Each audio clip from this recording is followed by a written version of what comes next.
முருங்கைக்கீரை குழம்பு செய்வது எப்படி? இப்போ வந்து நல்லெண்ணெய் ஊற்றிருக்கேன். அப்புறம் வந்து சீரகம், பச்சை மிளகா, வெந்தயம், கடுகு போட்டு வதக்கியிருக்கேன்.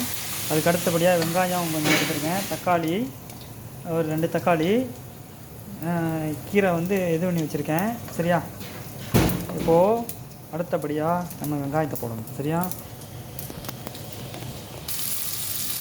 இப்போ வெங்காயத்தை போட்டால் நல்லா வதக்கணும்.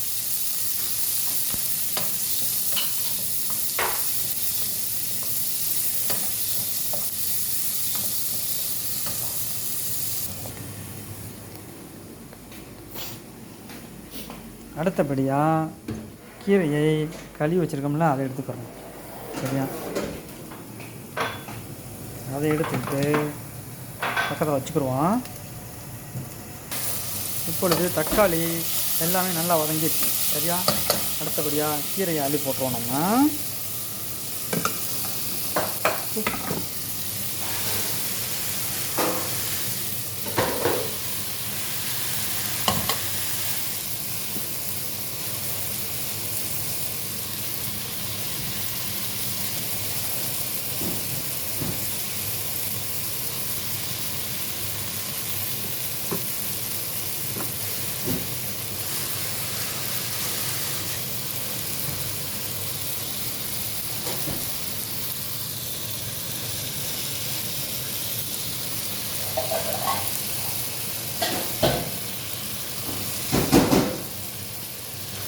கொஞ்சம் நெருப்பு குறைச்சி வச்சுக்கிடுவோம்.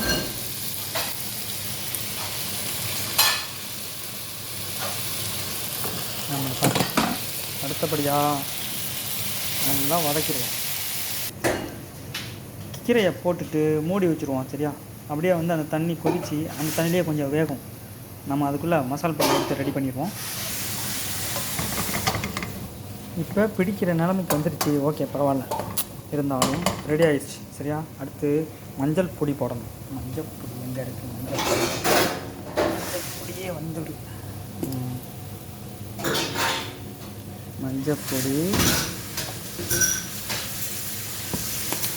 மஞ்சள் பொடி உடலுக்கு நல்லது, அதனால் போட்டுக்கலாம். இதில் வந்து இது ஊர்லேருந்து கொண்டு வந்த மசால் பொடி இருக்குது.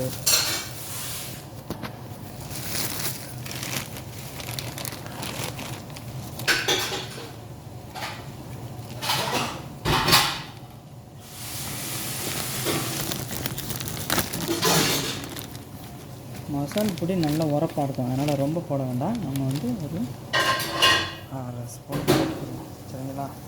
ஆமாம், போட்டுட்டு ஒரு கிண்டு இதுதான் உரப்பாக தான் இருக்கும். ஆமாம்,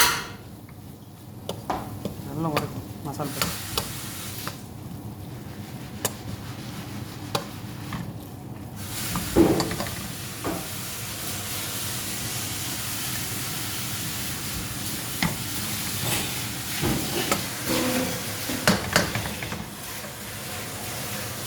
இப்போ நம்ம தண்ணி ஊற்றுவோம். ஒரு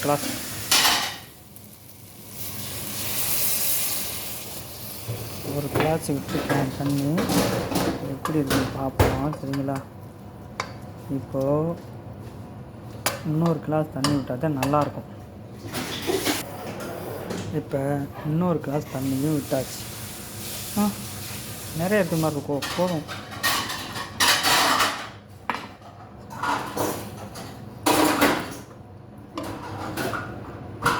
ஏன்னா அடுத்து புளி வேறு கரைச்சி ஊற்றணும். புளி கொஞ்சமாக ஊற்றுவான், இதை ஊற்றிப்போம். என்ன இப்போ கரெக்டாக இருக்கும். உப்பு செக் பண்ணலை. இப்போ நம்ம எல்லாம் போட்டு உப்பு போட்டாச்சு. டேஸ்ட் பார்த்துக்கோங்க. தேவைங்கிற அளவுக்கு உப்பு போட்டுக்கோங்க. அப்போ கொஞ்சம் லைட்டாக நெருப்பை கூட்டி வச்சுட்டு இந்த இதை எடுத்து மூடி வச்சுருங்க. சரியா? அதன் பிறகு வெயிட் பண்ணுவோம். புளி வந்து கொஞ்சம் நேரம் வெந்த பிறகு புளியை கரைச்சி ஊற்றணும். கரைச்சி வச்சுருக்கேன், அதுக்கடுத்து புளி ஊற்றணும். வெயிட் பண்ணுங்கள். பாருங்கள், நல்லா கொதிச்சிருச்சு. செம்மை.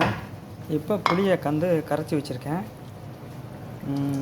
கரைச்சி வச்சு அந்த இதெல்லாம் எடுத்துட்டேன். புளி கொட்டை இருக்கும், சக்கை இருக்கும், அதெல்லாம் எடுத்தேன்.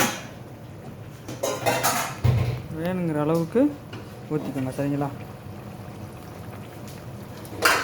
நான் அதிகமாக ஊற்ற மாட்டேன், கொஞ்சம் நார்மலாக தான் ஊற்றி வச்சுக்கிறோம், அவ்வளோதான்.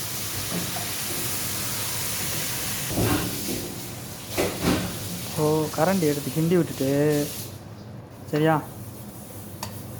அடுத்தபடியாக ஒரு மூடி வச்சுருவோம். ஒரு 4 நிமிஷத்துக்கு கொதிக்க விட்டுருவோம். சரியா? கொதித்த உடனே சாப்பிட்றோம்.